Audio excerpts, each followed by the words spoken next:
NIM 250404032 dari kelas S1 Pendidikan Tata Busana 2020A. Saya akan menjelaskan mengenai materi landasan epistemologi Pancasila. Teman-teman pasti bingung kan? Epistemologi itu apa? Jadi epistemologi itu berasal dari bahasa Yunani yaitu epistem yang artinya pengetahuan dan logos yang artinya kata, pikiran, dan ilmu pengetahuan. Jadi apabila disimpulkan, epistemologi adalah cabang filsafat yang menyelidiki asal, syarat, susunan, metode, dan validitas ilmu pengetahuan.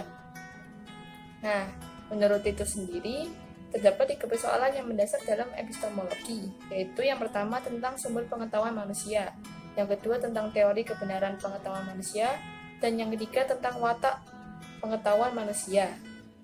Terus, hubungannya epistemologi sama Pancasila itu apa sih? Jadi, melalui epistemologi, kita dapat mengetahui hakikat Pancasila sebagai suatu sistem pengetahuan. Kita tahu sendiri bahwa Pancasila dalam negara Indonesia telah menjadi suatu sistem cita-cita dan ideologi bangsa kita sendiri. Oleh karena itu, Pancasila harus memiliki unsur rasionalitas, terutama dalam kedudukannya sebagai sistem pengetahuan.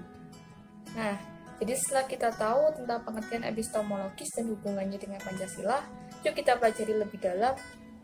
Jadi hal-hal yang akan kita pelajari, yang pertama adalah sumber Pancasila, dan yang kedua adalah susunan sistem Pancasila.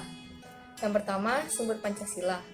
Jadi sumber pengetahuan Pancasila adalah nilai-nilai yang ada pada bangsa Indonesia itu sendiri. Eksistensi Pancasila sendiri dibangun dari realitas yang ada dalam masyarakat dan bangsa Indonesia itu sendiri, yaitu bangsa Indonesia yang heterogen, multikultur, dan multi-etnik. Jadi Pancasila tidak serta-merta dibuat begitu saja, tetapi didasarkan dari realitas yang ada dari masyarakat Indonesia itu sendiri, yang dirumuskan oleh para pendiri bangsa Indonesia dengan tujuan tercapainya cita-cita bangsa Indonesia dan terselenggaranya pemerintahan bangsa Indonesia yang damai dan tentram. Selanjutnya, susunan Pancasila. Jadi, susunan Pancasila sebagai suatu sistem pengetahuan yaitu memiliki susunan yang bersifat formalogis, baik dalam arti susunan sila-sila Pancasila maupun isi arti dari sila-sila Pancasila itu. Susunan kesatuan sila-sila Pancasila adalah bersifat hierarki dan berbentuk piramida. Sifat hierarki dan bentuk piramida itu nampak dalam susunan Pancasila, di mana sila pertama Pancasila mendasari dan menjiwai keempat sila lainnya. Sila kedua didasari sila pertama dan mendasari serta menjiwai sila ketiga, keempat, dan kelima. Sila ketiga didasari dan dijiwai sila pertama dan kedua, serta mendasari dan menjiwai sila keempat dan kelima. Sila keempat didasari dan dijiwai sila pertama, kedua, dan ketiga, serta mendasari dan menjiwai sila kelima. Sila kelima didasari dan dijiwai sila pertama, kedua, ketiga, dan keempat. Dengan demikian, susunan Pancasila memiliki sistem logis baik yang menyangkut kualitas maupun kuantitasnya. Selanjutnya, susunan isi arti Pancasila. Susunan isi arti Pancasila meliputi 3 hal.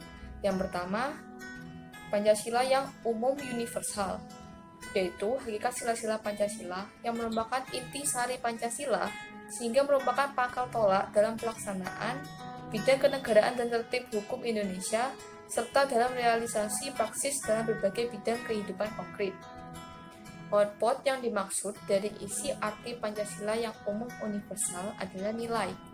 Nilai yang dimaksud di sini berupa nilai yang terkandung dalam Pancasila, yaitu nilai ketuhanan, kemanusiaan, persatuan, kerakyatan, dan keadilan sosial. Yang kedua, isi arti Pancasila yang umum kolektif, yaitu isi arti Pancasila sebagai pedoman kolektif negara dan bangsa Indonesia, terutama dalam tertib hukum Indonesia. Output yang dimaksud dari isi arti Pancasila yang umum kolektif adalah norma. Norma yang dimaksud di sini adalah norma-norma yang lahir dan tumbuh di dalam masyarakat Indonesia itu sendiri dan tidak terlepas dari nilai-nilai yang ada di dalam Pancasila, yaitu norma kesusilaan, norma kesopanan, norma agama, dan norma hukum. Selanjutnya, isi arti Pancasila yang bersifat khusus dan konkret, yaitu Isi arti Pancasila dalam realisasi praksis dalam berbagai bidang kehidupan sehingga memiliki sifat khusus, konkret, serta dinamis. Output yang dimaksud dari isi arti Pancasila yang bersifat khusus dan konkret adalah fakta. Fakta yang dimaksud adalah keadaan konkret pengimplementasian Pancasila dalam kehidupan sehari-hari. Apakah pengimplementasian tersebut sudah sesuai dengan nilai dan norma yang ada atau belum? Dengan demikian, materi kita sudah selesai. Dan tidak lupa, saya mencantumkan sumber materi yang saya ambil dan saya pelajari untuk mempersiapkan materi ini. Nah, untuk sumber materinya bisa dilihat dari di bawah ini ya. Demikian materi yang saya sampaikan. Semoga bisa bermanfaat dan apabila ada salah kata saya mohon maaf. Sampai ketemu lagi di kesempatan berikutnya. Dan jangan lupa cek video yang lainnya ya.